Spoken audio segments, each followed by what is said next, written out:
김주연입니다. 저는 성공을 연구하는 학자이자 고1, 고2 두 연년생 남매를 키우는 엄마입니다. 성공한 사람들은 모두 지혜롭습니다. 지혜로움은 후천적으로 습득이 가능하고요. 이 지혜로움을 엄마들부터 먼저 배워서 우리 아이들을 성공으로 견인하자라는 의도로 이 영상을 제작하고 있습니다. 오늘은 성공한 사람들을 제가 아주 깊이 질적 연구를 통해서 연구한 결과 7가지 특징을 발견해냈습니다. 성공자의 7가지의 요인이라고 말을 하는데요. 그 7가지 오늘 알려드릴게요. 제가 성공한 기업인들을 대상으로 인터뷰를 하고 그들의 말들을 분석하고 또 그들이 성공한 이유들을 묻고 뭐 이런 과정들을 통해서 질적 연구를 조사하고 그렇게 해서 7가지의 성공 요인들을 뽑아봤습니다.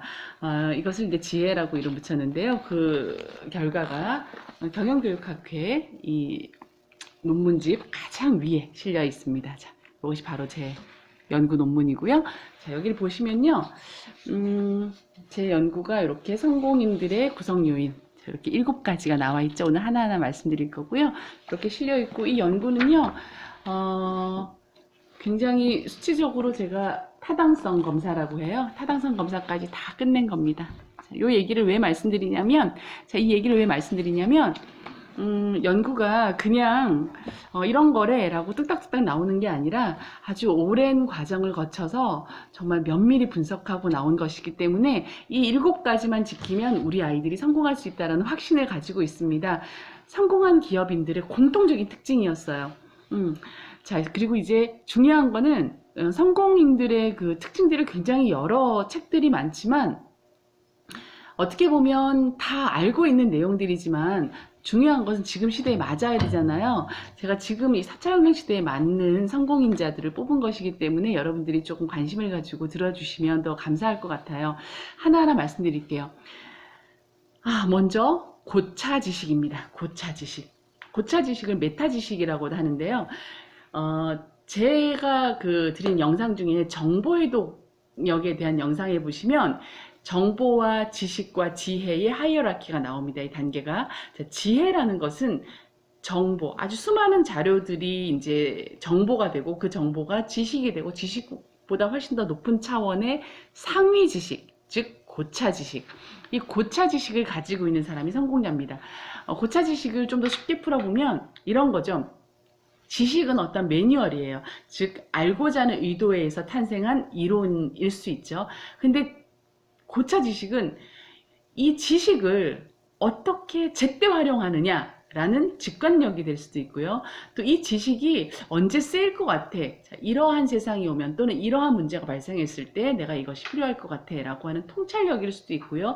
자, 이 통찰과 그 직관력이 합쳐진, 즉 내가 이러한 시대에 이러한 지식을 이렇게 쓸 거라는 생각을 해내는 창의력일 수 있고 그것을 현실로 이뤄내면 그게 혁신이 되는 겁니다. 자, 이렇게 고차 지식은요, 추상적인 개념일 수도 있지만 우리 현실에 적용하는, 지식을 적용하고 응용하는 굉장히 중요한 능력이죠. 이 시대에 반드시 필요한 능력이죠. 자, 그리고 두 번째는 뭐냐면요, 타인에 대한 이해입니다. 타인에 대한 이해라고 하면 그냥 너그럽게 배려해주고 이해해주고 공감해주고 이런 것이 아니고요. 타인에게서 그의 생각을 읽어내고 또 그에게 내가 없는 배우려고 하는 자세를 가진 것을 타인 이해라고 합니다. 조금 다르죠. 지혜로운 사람은 늘 내가 모르는 것이 뭐지? 에 대한 질문을 갖고 있습니다. 내가 아는 것을 응용하는 것 플러스 내가 그럼에도 불구하고 모르는 게 뭐지에 대한 탐구를 늘 합니다. 자, 그래서 이 성공한 기업인들, 즉 지혜로움으로 성공한 기업인들, 즉 지혜로운 기업인들은 타인을 이해하는 것에 더해서 공감 능력 더해서 그들에게서 배우고자 하는 그 능력까지 있다라는 거죠. 그 자세까지 겸하고 있다라는 거죠. 자, 그리고 세 번째는 자기 성찰입니다. 자, 이 자기 성찰에 대한 얘기도 제가 굉장히 지혜로움을 이야기하면서 많이 하는데요. 반성이나 후회도 긍정이라고 말씀을 드렸습니다. 왜냐하면 반성이나 후회를 할까봐 뭔가를 시도하지 못한다? 이것은 도전하지 않는 자세죠. 그러면 배우려고 하지 않고 변화하지 않고 정체돼서 퇴보될 수밖에 없습니다. 그런데 자기 성찰은 새로운 도전을 위한 내적인 성찰을 이야기합니다. 내가 잘못한 걸 반성해야지, 후회해야지. 이런 것도 있지만 그것보다 훨씬 더 높은 차원의 내가 이 문제를 여기까지 풀었다면 그 다음에는 어떻게 더 풀 수 있을까? 내가 나의 잠재력은 어떤 것이 더 있을까라는 내 내면의 어떤 성찰 능력입니다. 자, 이런 분들은 글쎄요, 굉장히 명상을 통해서 또는 산을 걸으면서 또는 자연을 걸으면서 굉장히 자기 자신의 잠재력에 대한 탐구를 많이 하시더라고요. 생각을 다 버리고 내려놓으면서 내적 성찰 시간을 굉장히 많이 가졌습니다. 가장 창의력이 높아질 수 있는 지름길이 자연을 걷는 거라고 해요. 인간도 자연이라 그런가요? 그래서 산을 오르내리는 사람들, 굉장히 명상을 많이 하시는 분들, 굉장히 내적인 이 성찰 수준이 높으시죠. 자, 자기 성찰에 대한 것도 성공 요인의 하나이고요. 또 네 번째는 영성이나 초월에 대한 개념이에요. 영성, 초월. 왠지 종교적인가요? 종교적인 게 아니고요. 내가 현실에 발을 딛고 살지만 나의 이상, 즉 나의 가치를 실현하고자 하는 욕구, 나의 가치에 대한 어떤 신념, 이것이 굉장히 강한 사람입니다. 자, 성공자들은 제가 또 꿈에 대한 얘기 많이 하죠. 꿈을 굉장히 크게 갖고 내가 세상을 향한 나의 가치를 실현하기 위한, 즉 내 목적하는 바, Y에 대한 것이 굉장히 강하죠. 신념이 강하죠. 그렇기 때문에 how to, 내가 무엇을 해야 할지에 대한 동력이 발동을 하는 겁니다. 자, 비전이 있는 겁니다. 영성이나 초월성, 자, 이것이 바로 내 삶, 인간의 삶, 나의 삶, 또 우리 기업인들이라면, 또 경영을 하는 사람이라면 내 조직 구성원들의 삶, 또 우리 조직의 삶, 이 미래, 가치, 이런 개념들, 이런 신념들이 굉장히 강하다라는 그 신념 지수가 굉장히 높았어요. 자, 그리고 다섯 번째, 알에 대한 욕구입니다. 저희 뭐 두말하면 잔소리죠. 배우고자 하는 욕구가 굉장히 강한 거예요. 내가 알고자 하는 욕구가 강한 거예요. 모르는 것을 끝까지 파고드는 집중력도 굉장히 강한 거예요. 알 때까지, 될 때까지 하는 지구력도 강한 거예요. 자, 다시 한번 말씀드리지만 내가 아는 것으로 행하는 것이 아니라 아는 것으로 행하는 것 플러스 내가 지금 모르는 게 뭐지? 내가 지금 놓치고 있는 게 뭐지? 내가 이해하지 못하는 게 뭐지에 대한 알매에 대한 욕구가 굉장히 강합니다. 자, 그리고 여섯 번째, 조직에 대한 공감인데요. 우리는 제가 이제 기업인들을 연구했으니까 당연히 조직이라는 단어를 쓰는데 우리는 항상 어떤 그룹핑 되어 있습니다. 가족으로 그룹핑 되어 있고요. 사회, 학교에서도 학교 한 어떤 반, 몇 학년 몇 반으로 그룹핑 되어 있고요. 자, 모두가 다 조직에 속해 있습니다. 작게는 가정이지만 더 크게는 대한민국, 더 나아가서는 2019년 지구. 자, 이렇게 체계론적으로 봐도 우리는 늘 어떤 조직의 구성원입니다. 자, 이들을 공감하는 능력인데요. 공감은 객관적인 이해가 되어 있고 주관적으로 내가 그들을 향한 마음까지 같이 되어 있는 거예요.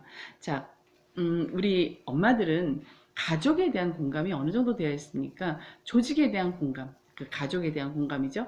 자, 제대로 이해한 뒤에, 객관적인 이해가 된 뒤에 그들의 어떤 심정, 마음, 정서, 자, 이런 부분까지 공감해주는 능력 굉장히 뛰어나다고 합니다. 대부분 착각하시는 것이 공감한다고 하면 마음적으로만 생각하는데 그게 아닙니다. 거듭 강조하지만 객관적인 이해가 된 플러스 주관적인 공감. 이 두 가지가 다 공감 능력입니다. 자, 그리고 마지막으로는요, 모순에 대한 인지예요.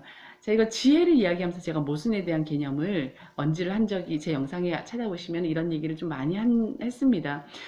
여기서 지혜에 대한 개념을 다시 한번 더 규정을 할 필요가 있는데요. 지혜란 양극이 있는 전체를 이해하고 그 안에서 부분을 해석하고 적용하고 실천하는 능력을 지혜라고 했습니다. 제가 지금 양극이라고 단어를 했죠. 자, 양극이 뭐냐면 선과 악, 항상 단어는 이렇게 반대의 개념이 있거든요. 남자와 여자, 긍정과 부정, 이상과 현실. 자, 이렇게. 자, 근데 둘 중에 하나가 없어요. 현실이 없으면 이상이란 단어 존재하지 않고요. 남자가 없으면 여자라는 단어가 존재하지 않고요. 긍정이 없으면 부정이라는 단어 존재하지 않고 선이 없으면 악이라는 단어가 존재하지 않아요. 태어남이 있어야 죽는 것이 있는 거고요. 그래서 웰빙과 웰다잉은 어떻게 보면 같은 거라는, 이기와 이타도 마찬가지고요. 이렇게 양극의 대립된 개념의 이 개념들을 모두 다 수용하고 구분해서 내가 적절히 응용하는 능력이 지혜입니다. 자, 이것을 모순인지라고 합니다. 두 개가 동시에 인지할 수 없잖아요. 동시에 발생할 수 없잖아요. 이게 선이면 이건 악이고, 자, 이렇게 동시에 발생할 수 없지만 연속적으로 발생할 수 있다는 거죠. 이 모순을 인지하는 겁니다. 내가 지금은 굉장히 좋아, 너무 기분 좋아, 100점 맞아서 너무 행복해. 근데 이 이면에 뭐가 있습니까? 내가 100점 맞기 위해서 고생한 그 힘든 과정들이 있었고, 또 앞으로도요. 100점에서 90점 내려갈 길이 남았잖아요. 물론 계속 100점 하실 수도 있지만요. 100점이 가장 최고라면 떨어질 일이 있잖아요. 자, 이겁니다. 좋은 것 뒤에는 안 좋은 것이 있을 수 있고요. 또 좋은 일 다음에는 안 좋은 일이 올 수 있어요. 자, 이것을 해석하는 힘이 인과관계로 해석하는 거죠. 아, 이런 부정적인 현상 때문에 지금 나에게 긍정적인 결과가 왔고, 지금 긍정적인 현상 또한 나에게 또 부정적인 어떤 결과가 올 수 있는 원인 제공이 될 수도 있겠구나, 라는 거죠. 성장을 하기 위해서는 진통을 겪습니다. 맞습니까? 자, 그래서 부정과 긍정도 하나이고, 진통과 성장도 하나이고, 소크라테스가 얘기한 고통과 쾌락도 하나이고, 선과 악도 어떻게 보면 양면성을 지닌 하나라고 하죠. 그래서 이것을 홀리즘, 전체라고 합니다. 모순인지는요, 바로 이렇게 전체를 한 현상 뒤에는 그 이면에는 반대 현상이 있다라는 이 전체를 이해하는 힘이 모순인지입니다. 정리하면요, 4차 혁명 시대에 성공하는 사람들, 성공을 해나갈 사람들, 우리 아이들이죠. 우리 아이들에게 이렇게 7가지의 성공인자를 반드시 키워주면 우리 아이들은 성공합니다. 첫 번째가 뭐라고요? 고차지식. 알고자 하는 의도에서 만들어낸 지식을 뛰어넘는 직관력, 통찰력, 혁신력, 창의력과 같은 고차지식, 성공인자고요. 두 번째는 타인 이해. 타인 이해라는 것은 그냥 이해하는 차원이 아니라 상대로부터 배우고자 하는 그런 마음들, 굉장히 중요하고요. 세 번째는 자기 성찰. 반성과 후회도 긍정입니다. 반성하고 후회하고 자책으로 가는 거는 안 돼요. 자책이 아니라 이것을 도전으로 승화시키는 자기 성찰, 내면의 목소리에 귀를 기울이는 그 시간들 많이 갖게끔 해주시고요. 혼자 있는 시간 많이 갖게끔 해주세요. 자, 그리고 영성 및 초월. 내가 가고자 하는 어떤 방향성, 삶의 방향성, 가치에 대한 추구, 삶에 대한 추구, 세상의 이로움에 대한 추구. 자, 이 신념이 굉장히 강한 사람입니다. 성공인자. 굉장히 중요하죠. 자, 그리고 알매에 대한 욕구. 무언가 알고자 하면요, 끝까지 파고들고요, 알 때까지 파고듭니다. 알매에 대한 욕구 굉장히 중요하고, 그리고 6번째, 조직 공감. 우리 엄마들은 가정이라는 조직 안에 속해 있고, 또 더 나아가서는 학부모라는 조직, 또는 직장이면 직장에서의 조직. 자, 이 조직에 대한 공감 능력. 그런데 단지 마음으로만 공감하는 건 공감이 아니에요. 공감은 객관적인 이해가 된 이후에 주관적인 감정이 포함된 것을 공감이라고 합니다. 자, 그리고 마지막 모순인지. 한 면 뒤에는 반드시 반대면이 있다는 것을 인지하는, 상반된 양극을 인지하는, 좋은 것 뒤에는 부정적인 것들이 있을 수 있다. 자, 내가 지금 너무 좋지만 그 다음에는 안 좋을 수 있고, 또 안 좋지만 나중에는 좋을 수 있는, 그래서 이 평정심을 유지한다 그러잖아요. 좋아도 그냥, 안 좋아도 그냥 곧 나아질 것이다. 이렇게 평정심을 유지하잖아요. 자, 이 모순에 대한 인지가 되는 것. 자, 7가지의 성공인자. 우리 아이들에게 꼭 길러주기 위해서 엄마들부터 먼저 공부하고, 또 이 부분에 대해서 잘 모르겠어요, 어떻게 행하는 게 좋은지 모르겠어요 라고 생각하시는 분들은 댓글 남겨주시면 제가 친절하게 설명을 드리겠습니다. 굉장히 어려운 연구였고요. 이 연구를 하는 과정에서 저는 굉장히 많이 배웠습니다. 근데 배우고 나니까요, 배울 게 더 많아지는 것 같아요. 알면 할수록 모르는 게 더 많더라고요. 이상하죠? 자, 이것도 모순을 인지하는 건가요? 알면 할수록 모르는 게 더 많아집니다. 삶은요, 계속 배움의 숙제가 있는 것 같아요. 자, 댓글로 남겨주시면 제가 이 연구를 한 학자니까요, 제가 친절히 답글 많이 남겨드릴 거고요. 또 여러분들께서 이러한 지식을 많이 나눠주셨으면 좋겠어요. 구독 눌러주시고 좋아요 눌러주시고 많은 분들에게 전달해 주시면 보다 많은 사람들이 지혜로워지고 또 보다 많은 지혜로운 엄마들이 지혜로운 아이를 키울 수 있고 또 그 지혜로운 아이들이 또 여러 사람을 먹여 살립니다. 자, 지혜를 많이 나누는 그런 문화가 되기를 바랍니다.